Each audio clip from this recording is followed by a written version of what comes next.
अगर एक औरत स्वस्थ है तो उसका परिवार भी स्वस्थ है। अगर वो खुश है तो उसका परिवार भी खुश है। हम इस चैनल पर बात करते हैं विमेन एम्पावरमेंट। हमने बात की मेंटल एम्पावरमेंट की, हमने बात की इमोशनल एम्पावरमेंट की। आज हम बात करेंगे फिजिकल एम्पावरमेंट। सारी औरतें अपने आप को इग्नोर करती हैं, सेल्फिश नहीं होती। सेल्फिश मतलब सेल्फ लव नहीं करती, सेल्फ इंटरेस्ट नहीं रखती। उसका हर वक्त ध्यान फैमिली में रहता है, बाहर की तरफ रहता है कि मैं दूसरों का ध्यान रख सकूं। लेकिन एक औरत को सच में सेल्फिश होना चाहिए। मेरा एक आर्टिकल भी है, be selfish the only way to live. आप जरूर पढ़ें if you want to get to know the real meaning of selfish. अगर एक औरत सेल्फ लव करेगी तभी वो अपने परिवार को प्रेम कर सकती है, तभी वो अपने परिवार का अच्छे से ध्यान रख सकती है। तो आज हम यही बातों के बारे में अपने एक बहुत स्पेशल गेस्ट के साथ डिस्कशन करेंगे, जो झारखंड स्टेट में नेशनल न्यूट्रिशन में स्टेट कंसल्टेंट के तौर पर काम करते हैं, माधवेश कुमार। आइए उनका स्वागत करते हैं। स्वागत है माधवेश सर जी आपका। धन्यवाद धन्यवाद। आइए सबसे पहले हम जानते हैं कि आप क्या करते हैं, आपका प्रोफेशन क्या है, हमारे व्यूअर्स को बता। सभी दर्शकों को नमस्ते। और मेरा नाम माधवेश कुमार है और मैं रांची शहर में रहता हूँ।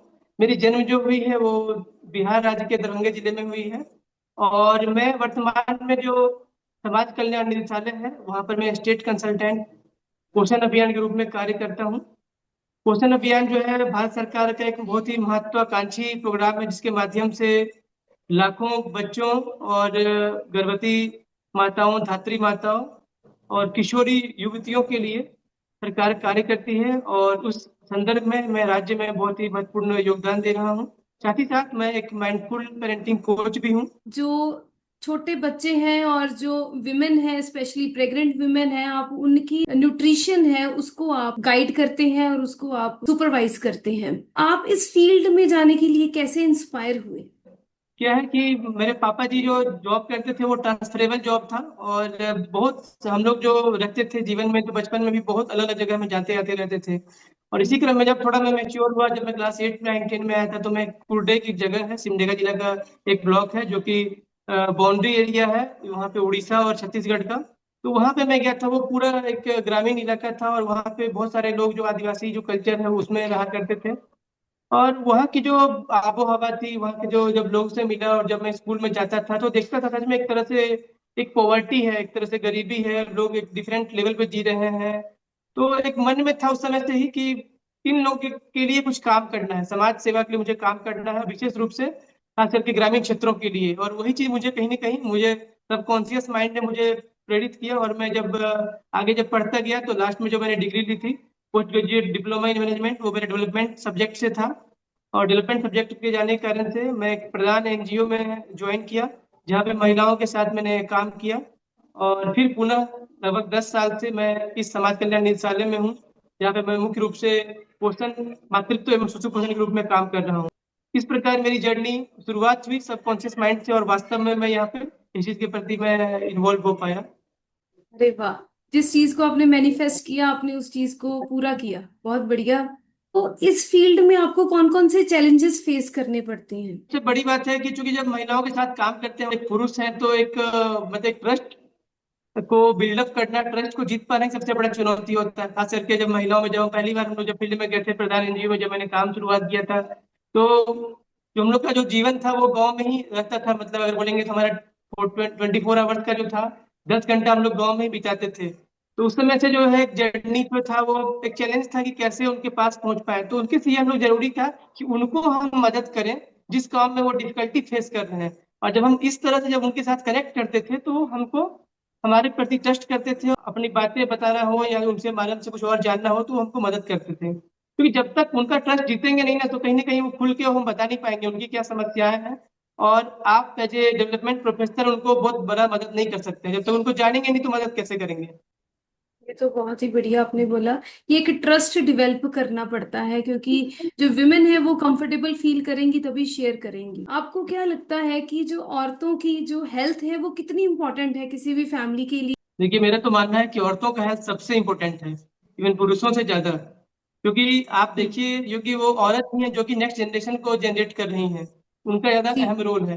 और एक हमारा जब मातृत्व जब जो समय है उनका जो काल है खास करके जो हम लोग उसको बोलते भी है 1000 डेज अप्रोच, 1000 दिवस का अप्रोच। मतलब जब भी कोई बच्चा जन्म लेता है तो उसके गर्भावस्था का जो 9 मंथ का समय होता है 270 डेज, और उसके बाद का जो 2 साल होता है ये काफी क्रूशियल होता है कोई भी बच्चे के लिए, जीवन के लिए। तो आप समझ सकते हैं कि वो शुरुआत कहाँ से हो रहा है, एक माँ से हो रहा है। अगर माँ का और 9 महीना पर्याप्त नहीं रहेगा, वो पर्याप्त रूप से पोषण नहीं लेंगी, पर्याप्त रूप से आहार नहीं लेंगी, पर्याप्त रूप से मानसिक शांति उसको नहीं मिलेगी, पर्याप्त रूप से उनको एक पॉजिटिव माइंड ऑफ फ्रेम नहीं मिलेगा, इन्वायरमेंट नहीं मिलेगा, तो डेफिनेटली जो आने वाले जो जनरेशन है वो भी कहीं ना कहीं स्ट्रेस में रहेगा, आने वाले जनरेशन जो है वो भी कहीं ना कहीं समस्याग्रस्त में रहेगा।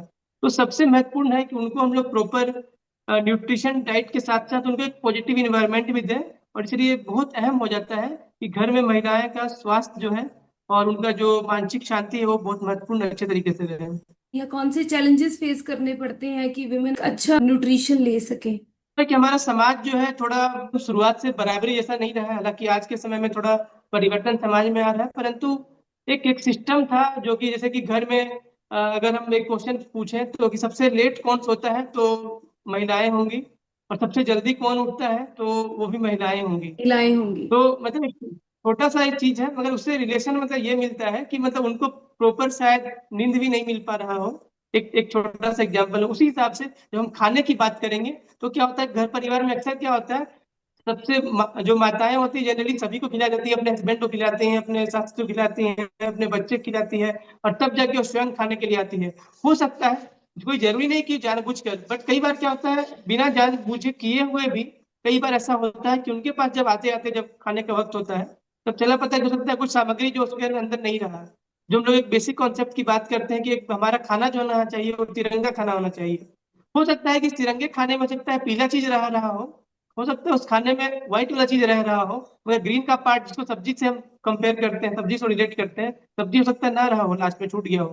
तो अब क्या होगा जब जैसे ही ये हमको पर्याप्त पोषण ही नहीं मिला तो फिर उनका नरिशमेंट कैसे होगा। तो ये बहुत बड़ा एक चैलेंज रहता है उनके लिए कि ये इस वजह से वो ग्रो नहीं कर पाते हैं ये। आपको लगता है कि जो औरतें हैं वो अपनी हेल्थ को पहल नहीं देती और अपनी फैमिली की हेल्थ को पहल देती हैं, कहाँ तक ये बात सही है? आज में चूंकि ये पैटर्न चला रहा है, तो देखिए ऐसा नहीं है कि अब ये बदल रहा है, तो शुरू में तो मैं बोलूंगा कि इवन 70-30 का रेशियो मान सकते हैं, बट धीरे धीरे नाव थोड़ा हम लोग और शिफ्ट कर रहे हैं। आज जो है अब देखिए बहुएं भी हैं जो ससुर जी के साथ बात कर पा रही हैं, पहले शायद वो कल्चर एकदम नहीं था। थोड़ा एक जो जनरेशन का जो परिवर्तन आया है, एक बदलाव आ रहा है, तो इस वजह से क्या हो रहा है थोड़ा सा उनको भी एक पॉजिटिविटी मिल रहा है, और वो आराम से थोड़ा सा एक जो गैप है थोड़ा कम हो रहा है। प्लस पहले क्या था, जब एक बच्चा पलता था तो उसके घर में जनरली पेरेंट में के रूप में पापा बहुत कम खिलाया करते थे, बट आज का जनरेशन अलग है।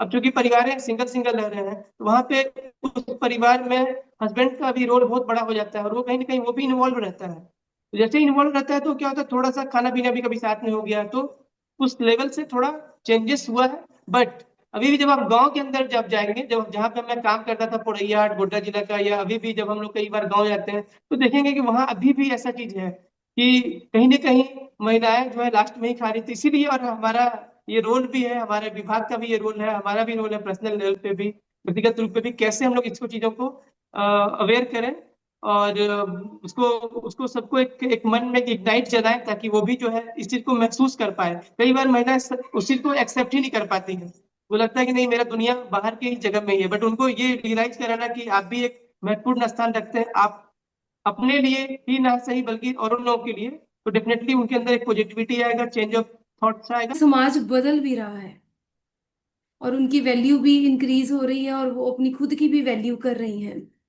और इससे हम थोड़ा आगे बढ़ते हैं इसी डिस्कशन के साथ, इस चैनल में बातें करते हैं नारी सशक्तिकरण की। तो एज अ मेल हम्म। आपको क्या लगता है, क्या नारी सशक्त है? इज वुमेन एम्पावर्ड कि नहीं? महिलाएं सख्त हुई हैं और हो रही हैं। अब मैं छोटा सा एक एग्जांपल देना चाहूंगा आपको, मेरा जो पहले का काम था उस जगह से, तो मैं जहाँ काम करता था उस वो जो सीट था वो पंचायत इलेक्शन में वो सीट था मतलब ओपन टू ऑल, यानी कि पुरुषों के लिए भी और महिलाओं के लिए भी। बट क्योंकि वहां पे लोगों ने, वहां की महिलाओं ने ठाना कि हमको इस जगह से एक महिला को जिताना है, और उसके लिए करीब 50 एसएचजी सेल्फ हेल्प ग्रुप जो थे उन्होंने कंट्रीब्यूशन किया। और बहुत सारा समस्या रहा वहां पे, बम ब्लास्ट हुए, लॉट्स ऑफ इश्यूज रहे, और फाइनली मतलब वो शी वन द इलेक्शन। तो आप समझ सकते हैं कि देखिए एक एक ऐसा सीट जो कि मतलब सबके लिए आरक्षित, मतलब सबके लिए ओपन है। एक पुरुष भी लड़ सकता है, एक महिला भी लड़ सकती है, बट जनरली ऐसे केसेस में क्या होता है कि महिलाएं बहुत लिमिटेड संख्या में जीतती हैं। और वैसे केस में ये एक उदाहरण निकला। और उन लोग का इतना कंट्रीब्यूशन था उस समाज का, उस समुदाय का, कि पता है परमात्मा भी उसको सब कुछ मिलाने का प्रयास करते हैं। तो जब पूरा एक बार जो बम ब्लास्ट वगैरह हुआ था और भी एक दूसरी टीम आई थी, उन्होंने जब साझा किया गया ये सब समस्या, तो उन्होंने जो टीम थी दूरदर्शन की उसको इनवाइट किया। और दूरदर्शन टीम ने उस इवेंट को जाके कवरेज किया, उस पंचायत को जाके कवर किया ये सारा इंसिडेंट को। तो आप समझ सकते हैं कितना बड़ा उनके लिए ये चीज है। तो निश्चित तौर पे थोड़ा सा उनको पुश मिलना चाहिए, थोड़ा सा सपोर्ट मिलना चाहिए। और जैसे ही सपोर्ट मिलता है उनके लिए, तो डेफिनेटली उनका जो है, उनका ड्रीम उनका भी बड़ा हो जाता है, सपना बड़ा हो जाता है। और वो लोग भी चाहती हैं कुछ करके दिखाए।